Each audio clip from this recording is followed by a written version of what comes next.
Hello, everyone. Today we will be presenting our managerial accounting analysis of Ryanair, covering the company overview, customer profile, target costing, benchmarking, and the balance scorecard, closing with our key recommendations. This is our team. Now let's head over to the company overview. Ryanair was founded in 1984 in Dublin and has grown into Europe's largest low-cost airline. In 2025, they carried 200 million passengers, a European first, across 224 destinations in 36 countries with over 3,600 daily flights and a fleet of 613 Boeing 737 aircraft.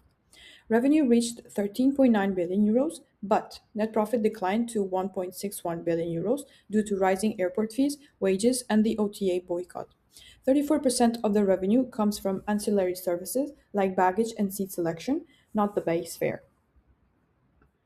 Moving on to the market, the European low-cost sector is highly competitive. EasyJet operates at 52 euros per seat and Wizz Air at 47 euros, while demand for budget travel continues to grow, driven by rising disposable incomes. However, Ryan faces two significant challenges. The first is Boeing delivery delays. 34 aircrafts were undelivered, which forced them to cut their passenger target by 5 million. Their long-term response is an order of 300 MAX 10 aircraft targeting 300 million passengers by 2034. The second is cost pressure. Rising airport fees and EU carbon pricing are hitting short-haul airlines the hardest. So, while the market opportunity is there, sustaining that cost leadership is becoming very difficult. Ryanair mainly serves price sensitive customers who prioritize low fares over comfort or additional services. These are typically short haul and leisure travelers, meaning demand is highly price elastic. Even small price reductions can significantly increase passenger numbers.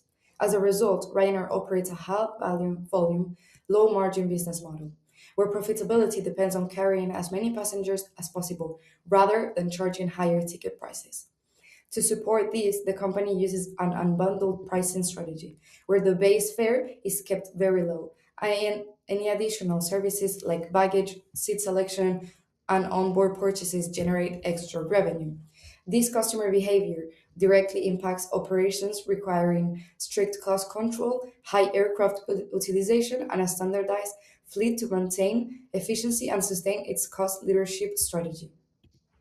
Ryanair core advantage is offering the lowest fares in Europe, but the key is how they achieve it. The entire model basically is built on cost leadership, where every decision focuses on reducing the cost.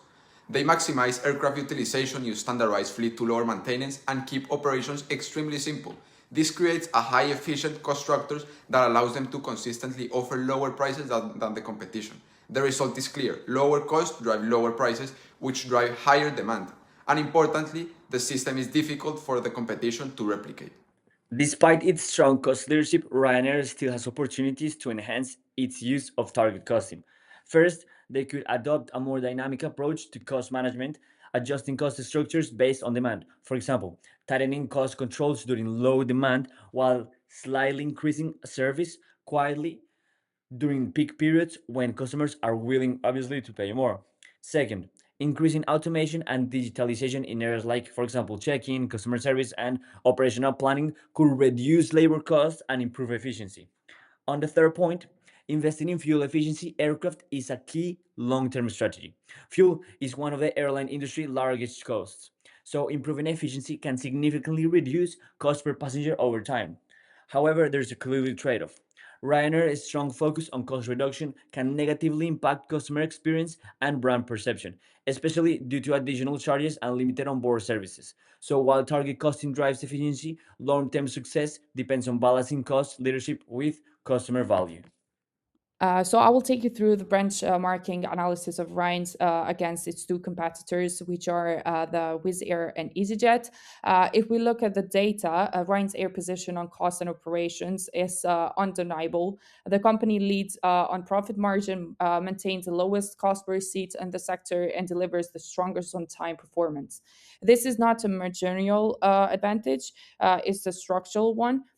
built over the years of disciplined cost management, and it's a thing that needs to be preserved. However, the data also highlights two clear gaps that require strategic attention. The first is revenue per passenger. Ryanair is constantly underperforming its competitors here, not due to a lack of demand, but because the current pricing model is not capturing the full passenger value. Uh, this it has an opportunity to close this gap, but and it doesn't need additional capacity or new roads. And the second gap is the customer satisfaction. On the surface this appears to be a reputation issue, but if we look deeper in it, it directly affects the revenue. When passengers do not trust the brand, they don't want to spend beyond the base fare. For Ryanair, where income is central to growth strategy, low satisfaction is a really big financial risk. Based on the benchmarking analysis, we have three recommendations for Ryanair, starting with the first one, which is tiered fare bundles. By introducing 2 to 3 pricing tiers, Ryanair can capture significant more value for each passenger, targeting 65 euros per passenger, which represents over 1.2 billion in revenue. No new aircraft or new roads are required. With the second one is the low cost satisfaction fixes, transparent fees at the point of booking, a smoother boarding process, a digital complaint resolution with 24 hours. These are operational changes and they target satisfaction score of 3.0 within 2 years. The third one is geographic expansion into Eastern Europe and Middle East, growing growth in the underserved markets without touching the coast base. This is precisely the model Wizz Air has used successfully. Three recommendations, all designed to build Ryan's Air existing strength without compromising the cost leadership that makes the business what it is. Our balanced scorecard analysis evaluates Ryanair across four main perspectives, and the findings are absolutely clear. Financially speaking, Ryanair is in an outstanding position. Financially, 2024 delivered 1.92 billion euros in profit, which is an up of 34% with a total revenue of 13.44 billion euros. Cost leadership and growing ancillary revenue remain the key drivers of this success. On the customer side, however, there's still several challenges remaining. Despite the lowest fares in Europe, Ryanair's net promoter score stands at -3, well below the industry average of 26. Punctuality independently recorded is at 69%, which further weakens the customer experience. So we can definitely see that price alone is not enough to build loyalty. From an internal process perspective, Ryanair remains highly efficient, with a loading factor of 94%, and the ongoing fleet transition to more fuel-efficient aircraft are clear strengths. Boeing delivery delays, however, represent an ongoing risk to capacity growth that must be absolutely closely monitored. Finally, on learning and growth, strikes and disruptions caused over 60 days of operational issues in financial year 2024 alone. As Ryanair targets 300 million passengers by 2034, investing in workforce stability and digital capabilities is absolutely essential. So in conclusion, our analysis presents three key recommendations for you as the Ryanair senior management. First, invest into customer experience. A net promoter score of -3 is basically just not acceptable for Europe's largest airline. Improvements to punctuality, the Ryanair app, and compliant handling are essential to build loyalty that low fares alone cannot deliver.